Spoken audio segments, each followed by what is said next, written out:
અર્ધરાતના સમય હતો. સર્વત્ર શાંતિ હતી.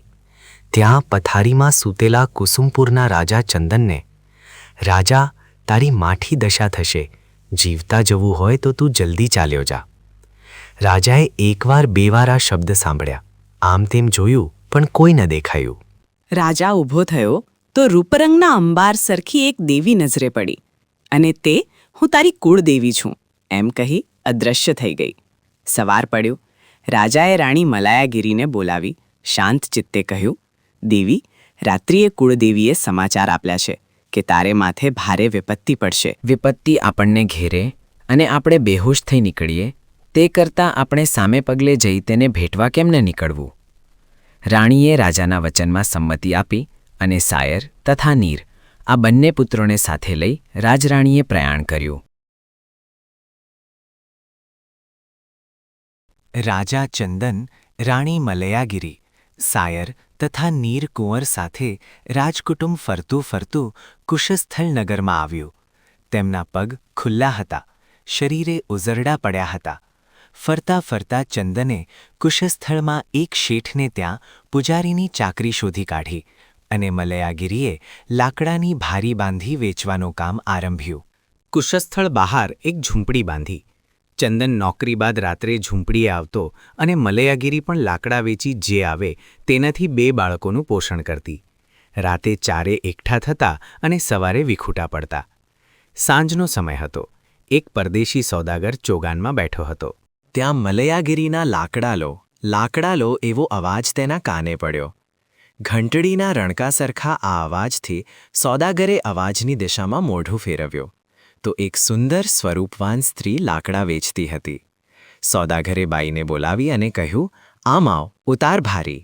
બાઈએ ભારી ઉતારી, પણ સોદાગરની દૃષ્ટિ લાકડા જોવા કરતાં તેના આંગોપાંગને જોવામાં રોકાઈ. બાઈએ કહ્યું, શેઠ, પૈસા આપો, મારે વખત થાય છે. સોદાગરે ધાર્યા કરતાં વધુ કિંમત આપી અને મલયાગીરી તે લઈ ઝૂંપડીએ ગઈ. રોજ મલયાગીરી ભારી લાવે છે અને સોદાગર બમણા 3 ગણા પૈસા આપે છે. 3-4 દિવસ વીત્યા. ત્યાં મલયાગીરીએ ભારી ઉતારી કે તુરત સોદાગરના સશક્ત સેવકોએ મલયાગીરીને ઉપાડી રથમાં નાખી રથ હંકાર્યો. મલયાગીરીએ ઘણા છૂટવા ફાંફા માર્યા, પણ તે કાલભૈરવ આગળ નકામા હતા.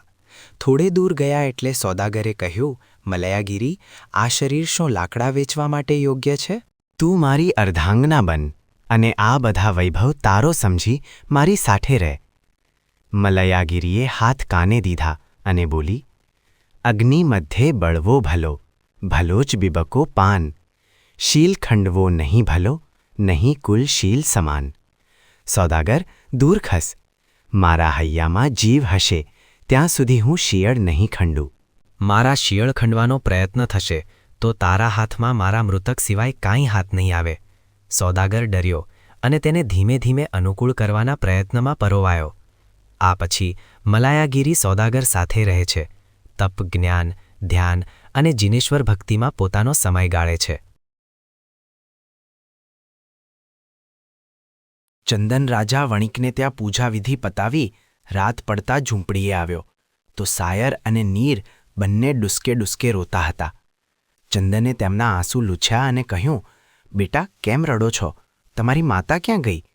બાળકોએ કહ્યું, કોણ જાણે કેમ, હજુ સુધી આવી નથી. અમે કેટલીય વાર તેની રાહ જોઈ પણ દેખાતી જ નથી. ચંદન બહાર નીકળ્યો. આમ તેમ ફર્યો. જે કોઈ મળ્યું તે બધાને પૂછ્યું. કોઈએ દીઠી ભારી વેચનારી મલયાગીરીને, કોઈએ ના કહી તો કોઈએ જવાબ સરખો ના આપ્યો. ચંદને મનને સ્થિર કર્યું અને વિચાર્યું કે હું મગજનું સમતોલપણું ખોઈશ તો આ 2 બાળકોનું શું થશે? ઝૂંપડીએ આવી 2 બાળકોને લઈ ચંદને કુશસ્થળ છોડ્યું. સીમાડે વનનિકુંજના ઉદ્યાનમાં જે મળે તે બધાને પૂછે છે કે કોઈએ દીઠીનારી મલયાગીરી? પશુઓને, પંખીઓને, વનના ઝાડોને અને સુસવાટા પવનને બધાને પૂછે છે કે બતાવો બતાવો એ કઠિયારણ મલયાગીરીને. કોઈ તરફથી તેને જવાબ ન મળ્યો. ઘડી દોડતો, ઘડી વિસામો લેતો અને નિસાસા નાખતો, ઠેર ઠેર આથડતો. ચંદન વન નિકુંજમાં અને માર્ગોમાં એ મલયાગીરી કરતો બૂમો પાડે છે અને મગજની સમતોલતા ખોવા જેવો થાય ત્યાં સાયર અને નીર કહે છે, પિતા, ભૂખ લાગી છે. ચંદન કોઈવાર વનના ફળો તો કોઈવાર પાંદડા ચવરાવી બાળકોને જીવાડે છે અને પોતે પણ તે રીતે જીવે છે. માર્ગે જતા ઘૂઘવાટા કરતી નદી આવી. ચંદને આ કિનારે સાગરને ઊભો રાખ્યો અને નીરને માથા ઉપર બેસાડી નદી પસાર કરી. તેને સામે કાંઠે મૂક્યો. પાછા ફરતા નદીનો વેગ વધ્યો. ચંદનનું શરીર શોક, ભૂખ અને કષ્ટથી શિથિલ હતું. તેણે પગ ટેકવવા ઘણો પ્રયત્ન કર્યો, પણ પગ ન ટક્યો. તે નદીમાં તણાયો. તણાતા તણાતા બેટા સાગર, બેટા નીર કહી બૂમો પાડી, પણ તે બધી બૂમો નદીના ઘૂઘવાટામાં ડૂબી ગઈ. એક બે ગડથલિયા ખાધા ત્યાં એક લાકડું ચંદનના હાથમાં ચડ્યું. ઘડીક ઊંચે તો ઘડીક નીચે પછડાતું લાકડું આનંદપુર નગરના સીમાડે છીછરા પાણીએ અટક્યો અને ચંદન પણ ત્યાં અટક્યો. નદીની બહાર નીકળતા તે બોલ્યો, કિહા ચંદન, કિહા મલયાગીરી, કિહા સાયર, કિહા નીર. તેની આંખે અંધારા આવ્યા. તે પડી ગયો. થોડીવારે વનના પવને સ્વસ્થ થયો અને ગામમાં જઈ એક સૂના ઓટલે બેઠો. ઘડીક નિસાસા નાખે છે તો ઘડીક હે દેવ, ક્યાં ચંદન, ક્યાં મલયાગીરી કહી મલયાગીરી અને સાયર નીરનો વિચાર કરે છે. ક્યાં હશે તે મલયાગીરી અને તે નદીના સામસામા કાંઠે રહેલા મારા 2 લાખેણા સાયર અને નીરપુત્રોનું શું થયું હશે? આ વિચાર ધારામાં ડૂબ્યો છે.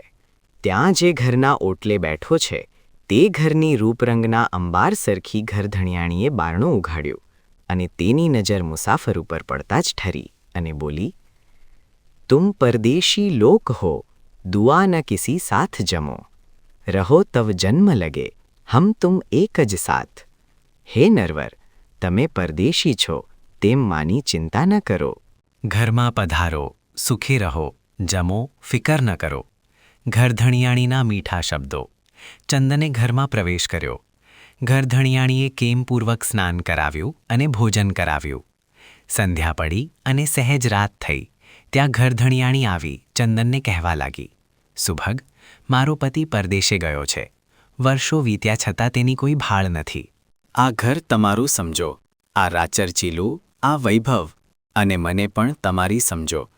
આપણે સાથે રહીશું અને સુખેથી જીવીશું. ચંદન ચમક્યો. તે બોલ્યો, બેન, હું સ્ત્રીવાળો છું, પુત્રવાળો છું અને પરનારીને ભગીની માનનારો છું. માતા, દૂર ખસ, મારે તારો વૈભવ ન ખપે અને તારું યૌવન પણ ન ખપે. સીધો ચંદન ઘર બહાર નીકળ્યો.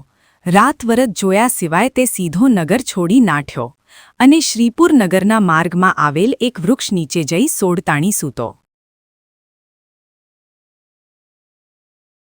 થોડીવાર થઈ ત્યાં ઘંટારવ કરતો હાથી અને તેની પાછળ આવતા થોડા માણસોને તેણે જોયા. આ જુએ છે ત્યાં તો હાથીએ આવી સૂંઢમાં ભરાવેલ કળશ ચંદનના પગમાં ઠોળ્યો. પાછળ આવતા મંત્રીમંડળે જય હો મહારાજા ચંદનનો કહી ચંદનને વીંટળાઈ વળ્યા અને કહ્યું, મહારાજ, અમે શ્રીપુર નગરના મંત્રીઓ છીએ. અમારા રાજા અપુત્રીઓ મરણ પામ્યા છે. રાજકર્મચારીઓએ નક્કી કર્યું કે હસ્તીને કળશ આપો. તે જેના ઉપર ઢોળે તેને રાજ્યગાદીએ સ્થાપિત કરવો.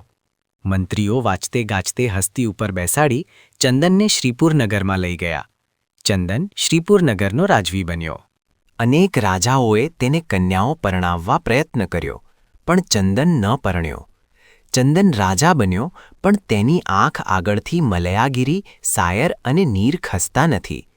છાનો છાનો તે ઘણીવાર કિહા ચંદન, કિહા મલયાગીરીને ઉચ્ચારે છે અને તપાસ કરાવે છે. રાજ્યનું પાલન કરે છે, પણ તેનું હૃદય તો મલયાગીરી અને સાયર તથા નીરની ચિંતામાં જ ઘેરાયેલું છે. આ બાજુ નદીના સામસામે કાંઠે સાયર અને નીર ઊભા રડે છે. ઓ પિતા કરી બૂમ મારે છે, તો ઘડીક સાયર નીરને ઓ નીર કહી બોલાવે છે, તો નીર ઓ ભાઈ સાયર કહી રડે છે. થોડી વારે ત્યાં એક સાર્થવાહ આવ્યો. તેણે રડતા બંને બાળકોને સાથે લીધા. સાર્થવાહાએ સાથે રાખી ઉછેર્યા, મોટા કર્યા. પણ મોટા થયેલ બંને ભાઈઓને માતા પિતાની ખોજ કરવાનું મન થયું અને એક રાતે સાર્થવાહાને ચિઠ્ઠી લખી ત્યાંથી ચાલી નીકળી. બંને ભાઈઓ શ્રીપુર નગરે આવ્યા. શ્રીપુર નગરમાં આમ તેમ ભમ્યા બાદ રાજાને ત્યાં પહેરેગીર તરીકે ચાકરી સ્વીકારી. રોજ રાજાને સલામ ભરે છે અને નોકરી બરાબર બજાવે છે. રાજા તેમને ઓળખતો નથી ને આ બંને બાંધવા રાજાને ઓળખતા નથી. મલયાગીરી ચંદન અને સાયર નીરને યાદ કરતી સોદાગર સાથે ઘૂમે છે. સોદાગરે તેને પીંગળાવવા અને પજવવા ઘણા પ્રયત્ન કર્યા, પણ તેમાં તે ફાવ્યો નહીં. તેમ તે મોહ છોડી તેને ત્યાગી પણ શક્યો નહીં. મલયાગીરી જિનેશ્વર ભગવંતના સ્મરણ કીર્તનમાં સમય વિતાવે છે અને કોઈ સારા સમયની રાહ જુએ છે. ફરતો ફરતો સાર્થ શ્રીપુર નગરે આવ્યો. સાર્થ વાહે સારા ભેટાણા ધર્યા અને રાજા આગળ પોતાની અઢળક સંપત્તિની ચોકી માટે 2 પહેરેગીરની માગણી કરી. રાજાએ જુવાન યોદ્ધા સાયર અને નીરને ચોકી માટે મોકલ્યા. ગામને સીમાડે સોદાગરના તંબુઓ ઠોકાયા હતા. વચ્ચે મોટા 2 તંબુ હતા. એક તંબુમાં સોદાગર અને બીજામાં મલયાગીરી હતી. આસપાસ નોકરોની રાવટીઓ અને ગોદામો હતા. રાત્રિ શિયાળાની હતી. કેમે કરી નીકળે નહીં સાયર નીર અને સોદાગરના પહેરેગીરો બધા વાતે ચડ્યા. એકબીજાની આપવીતી કહેવા માંડી. સાયર નીર પોતાની આપવીતી કહેવા માંડી, શું અમે અમારી વાત કહીએ? અમારા પિતા કુસુમપુરના રાજા ચંદન, માતા મલયાગીરી, અમે સાયર અને નીર તેમના 2 પુત્રો. વિપત્તિ એવી આવી કે પહેરે વસ્ત્રે નગર છોડ્યું અને કુશસ્થળમાં આવ્યા. પિતાએ પૂજારીની નોકરી સ્વીકારી. માતાએ લાકડા વેચવા શરૂ કર્યા. એક દિવસે માતા ન આવી. ક્યાં ગઈ તેની ખબર ન પડી. પિતા તેની શોધમાં નીકળ્યા. એક નદીને કાંઠે સાયરને મૂક્યો, બીજે કાંઠે નીરને મૂક્યો. નીરને મૂકી પાછા ફરતા પિતા તણાયા. ક્યાં ગયા તે પિતા અને ક્યાં ગઈ તે માતા મલયાગીરી તેની ખબર નથી. થોડી વારે સાર્થ આવ્યો. તેણે નીરને અને મને સાથે લીધા, ઉછેર્યા, પણ અમે ત્યાં ન ટક્યા અને શ્રીપુર નગરમાં આવી કોટવાળના હાથ નીચે નોકરી સ્વીકારી. શું નસીબની બલિહારી છે અને શું જીવનના સંયોગ વિયોગ છે. આ વખતે તંબુમાં રહેલ મલયાગીરી જાગતી હતી. તેણે બધી વાત કાને કાન સાંભળી. પુત્રોને જોતા તેની રૂમ રાજી ખડી થઈ. કંચુક ફૂલ્યો. સ્તનમાંથી દૂધની ધારા વછૂટી. અંધારી રાતે બહાર નીકળી અને બેટા સાયર, બેટા નીર કહેતી ભેટી પડી. ડુસકે ડુસકે રોવા લાગી. સોદાગર જાગ્યો અને સાયર અને નીરને ધમકાવતો બોલ્યો કે તમે ચોકી કરવા આવ્યા છો કે કોઈની સ્ત્રીને ઉપાડવા આવ્યા છો. રકઝક કરતા પરોઢ થયો અને આ બધી ફરિયાદ શ્રીપુરના રાજા ચંદન પાસે આવી. સોદાગરે કરઘરતા રાજાને કહ્યું, રાજન, આ મારી સ્ત્રીને આ 2 પહેરેગીરો ઉઠાવી જવા માંગે છે. રાજાએ કહ્યું, યુવાનો, સાચી વાત કહો, તમે કોણ છો? યુવાનોએ આંખમાં આંસુ સાથે પોતાની આપવીતી કહેવા માંડી.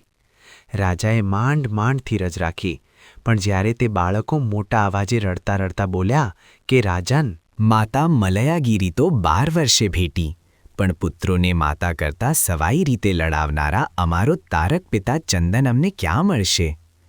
આ કહી બંને બાંધવા અને મલયાગીરી ડુસકે ડુસકે રડી પડ્યા. રાજાની ધીરજ ખૂટી. તે રાજ્યાસન ઉપરથી ઊભો થયો અને બોલ્યો, બાળકો, ગભરાશો નહીં, આ ઊભો તમારો પિતા ચંદન. બાળકો ભેટી પડ્યા અને મલયાગીરી શર્મિંદી પડી. સોદાગર ભૂંડો પડ્યો. રાજાએ ક્ષમા આપી તેને કાઢી મૂક્યો.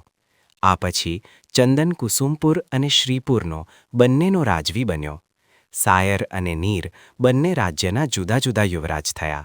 પૂર્ણ વિપત્તિએ પણ ચંદન અને મલયાગીરીએ હિંમત ટકાવી શિયળ પાળ્યું અને અનન્ય નિષ્ઠાપૂર્વક જેવો વિયોગ સહ્યો તેથી સવાયો સંયોગ અનુભવ્યો.